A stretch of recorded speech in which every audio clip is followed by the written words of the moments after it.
ल गाइजहरू हामी हिजो 3 घण्टा भनेर 6 घण्टाको उकालो काटियो। आज चाहिँ त्यच्छै छ भनेर एकदम त्यच्छै हिँडिरहेको छौँ ठाड्दै। त्यच्छै छ भनेर हामी ठाड्दै हिँडिरहेको छौँ। यात्रा गिरिदहको हो। हाम्रो हलदार साहब पनि आउनु भएको छ। मेरो फोन लागिरहेछ, अघिसम्म लागेको थियो, अहिले खै के भएको छ। ल गाइजहरू त्यच्छै छ भनेर हामीलाई ठाड्दै उकालोमा फसाइयो। हिजो पनि 3 घण्टा भनेर 6 घण्टा कुदाइयो। हामी अझै कुदिरहेछौँ।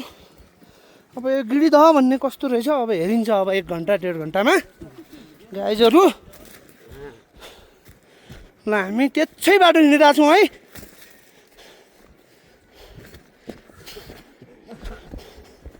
जेन्जी टोलीहरू दौडै छन् यार।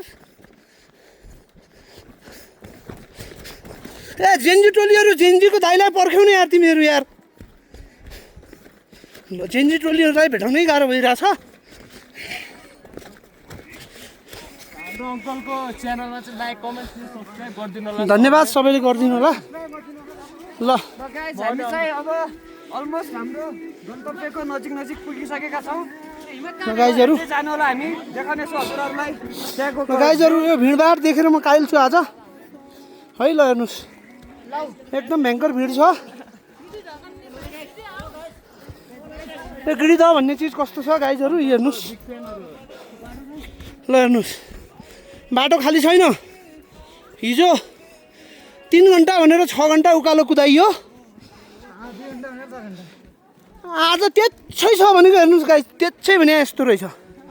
ल गाइजहरू ल यहाँ खर्सुको लोकल रुखहरू धेरै छन्। अनि खोलो पनि आइसक्यो। यहाँ एउटा झुलुङ्गे पुल छ अरे, तरेर अनि गिरिदह गइन्छ। ल भिड हेर्नुहोस्, तपाईँहरू देख्न सक्नुहुन्छ गाइजहरू। ल